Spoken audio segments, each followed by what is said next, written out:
Salut, c'est Emile, bienvenue dans cette nouvelle vidéo de la chaîne YouTube Business Automobile Rentable dans laquelle je vais vous présenter les erreurs à ne pas commettre dans le cadre de votre business lié à l'automobile ou dans le cadre du lancement de votre activité dans l'automobile. Alors la première erreur que je constate très souvent, ça va être de vouloir commencer trop tôt. Donc effectivement, j'ai beaucoup de personnes qui me sollicitent aujourd'hui, qui sont encore étudiants ou alors des personnes qui sont encore très jeunes et qui n'ont peut-être pas encore de maturité ou alors les capitaux nécessaires pour commencer cette activité. Et effectivement, ce business, il nécessite quand même un minimum de capitaux. Donc, il y a beaucoup de personnes qui n'ont pas encore d'épargne ou de trésorerie de côté, tout simplement, mais qui veulent commencer cette activité. Et malheureusement, ce n'est pas possible. Ou alors, on peut, mais c'est beaucoup plus compliqué que si vous avez un minimum de fonds propres. Donc, la première étape, ça va être vraiment de se constituer un minimum de capital. Donc, dans l'automobile, vous pouvez commencer avec des voitures à petit prix entre 3 et 8 000 euros. Et ensuite, bien sûr, plus vous avez de capitaux, plus vous allez pouvoir générer de la rentabilité et donc des revenus. La seconde erreur que je constate très souvent, et on en a déjà parlé dans cette chaîne YouTube, c'est d'arrêter son activité salariale trop tôt. Donc, comme je vous le conseille dans d'autres vidéos, effectivement, l'idéal, c'est de garder son activité salariale dans un premier temps pendant quelques mois, quelques années, quand vous intéressez justement à ce business. Et une fois que vous arrivez à dégager 3 fois les revenus que vous faites via votre activité salariale, à ce moment-là, vous pouvez réfléchir à quitter votre job et vous consacrer pleinement à votre activité entrepreneuriale.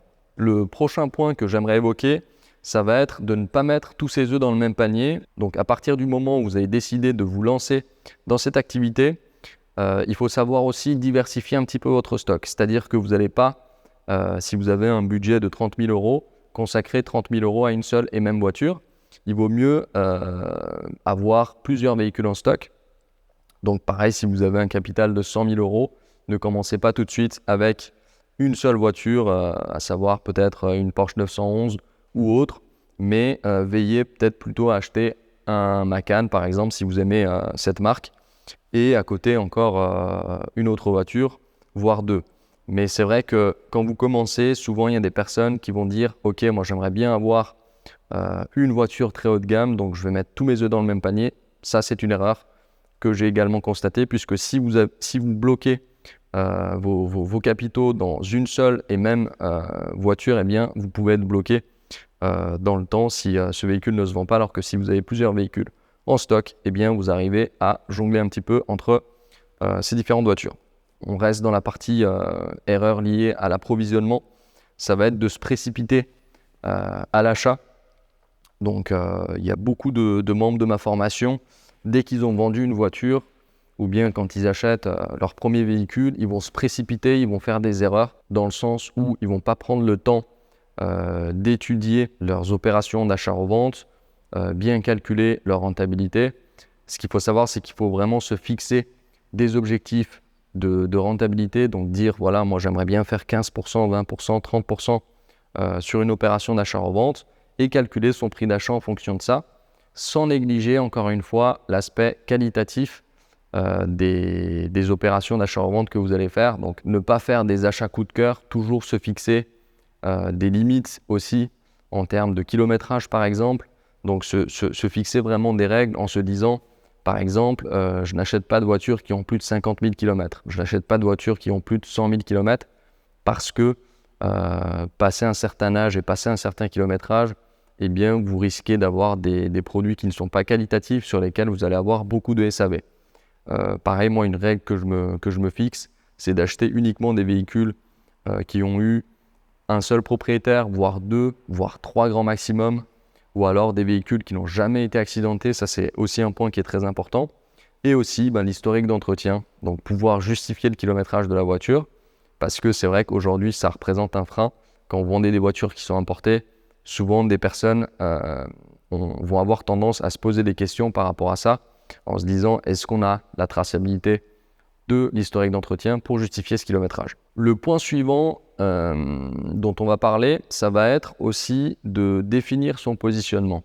C'est-à-dire que moi, par exemple, à l'heure actuelle, j'ai décidé de me concentrer sur une gamme de voitures sportives, une gamme de voitures premium, même si j'ai une très belle opportunité transactionnelle avec une voiture d'une marque française à petit prix, une petite citadine type Clio ou Peugeot par exemple, eh bien ça va venir entacher un petit peu le positionnement et l'image que je vais avoir auprès de mes clients. Et inversement, si vous avez par exemple un stock de voitures à petit prix de marque française, que vous ciblez des jeunes conducteurs, etc., vous ne pouvez pas avoir à côté de ça dans votre stock une Porsche ou une Ferrari ou une Maserati ou d'autres marques premium parce que vous n'allez pas inspirer confiance à votre client. Quand il va visiter par exemple votre page, s'il se rend compte que vous avez une seule Porsche en stock ou une seule Ferrari en stock et que de l'autre côté vous avez 15 marques françaises à petit prix qui sont destinées plutôt à des jeunes conducteurs, bah là il y a une problématique de positionnement, donc bien choisir son positionnement. Si vous avez des faibles capitaux dans un premier temps, concentrez-vous sur votre positionnement qui va peut-être viser des voitures familiales, des voitures destinées à des jeunes conducteurs ou autres.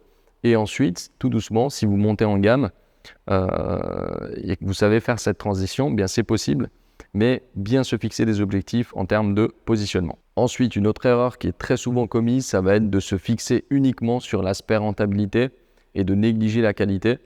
Moi aujourd'hui, si on me propose un véhicule, encore une fois, donc qui n'est pas sain, même s'il y a une très grosse rentabilité derrière, eh bien, je ne vais pas me positionner sur ce véhicule parce que je veux éviter d'avoir beaucoup de SAV, je veux éviter les problèmes, je veux éviter d'avoir des retours négatifs de mes clients et j'ai besoin de dormir la tête tranquille. Donc, ne pas se concentrer uniquement sur l'aspect financier dans votre business, privilégier des fois des voitures qui sont beaucoup plus saines, sur lesquelles vous allez peut-être dégager un petit peu moins de rentabilité, mais au moins derrière vous n'avez pas ou moins de SAV.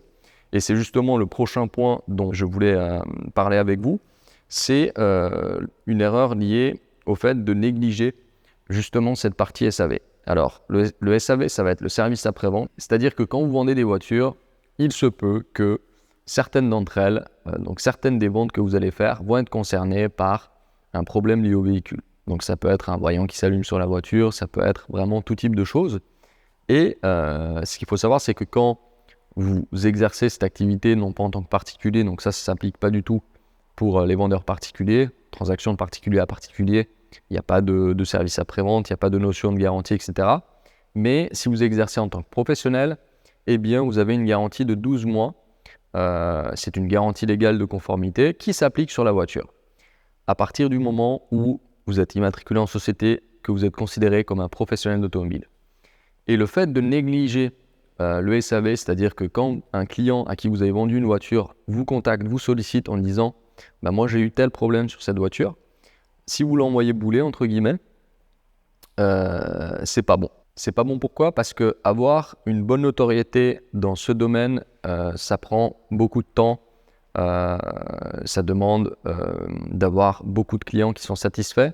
Mais à l'inverse, si vous négligez le SAV, si vous envoyez bouler les clients qui vous sollicitent suite à une vente, donc suite à un achat chez vous, si vous ne le considérez pas, eh bien, il se peut que vous ayez des avis négatifs, etc., etc. Et ça fait effet boule de neige. Et après, vous vous retrouvez avec une image qui est néfaste. Et croyez-moi, aujourd'hui, les personnes qui vont acheter chez vous, elles vont vraiment se concentrer sur ce point-là. Est-ce que c'est un professionnel qui est sérieux ? Est-ce que c'est un professionnel qui vend des véhicules de qualité? Est-ce que je vais avoir des problèmes sur ce véhicule, etc., etc.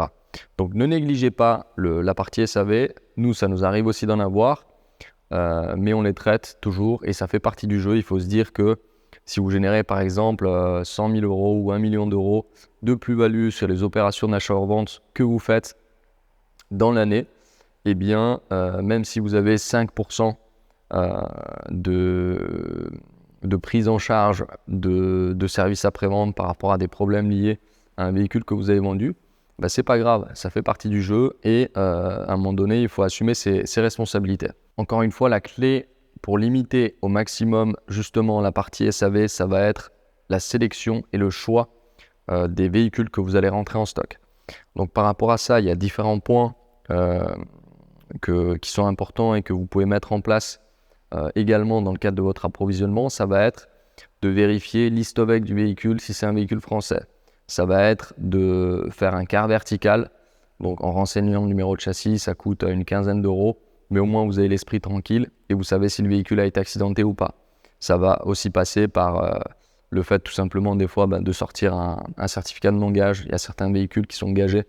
Je parle des véhicules français, ça ne s'applique pas pour les véhicules qui sont importés d'Allemagne ou autres. Donc tous ces points-là, le fait d'acheter des véhicules qui n'ont pas eu énormément de propriétaires, le fait d'acheter que des véhicules sur lesquels vous avez un historique d'entretien limpide, ça va diminuer considérablement les problèmes que vous pouvez avoir sur les voitures que vous vendez. Et enfin, le dernier point, et c'est vraiment le plus important de cette vidéo, l'erreur qu'il ne faut pas commettre, c'est de ne pas se former. Ça s'applique pour ce business, pour cette activité, comme pour les autres.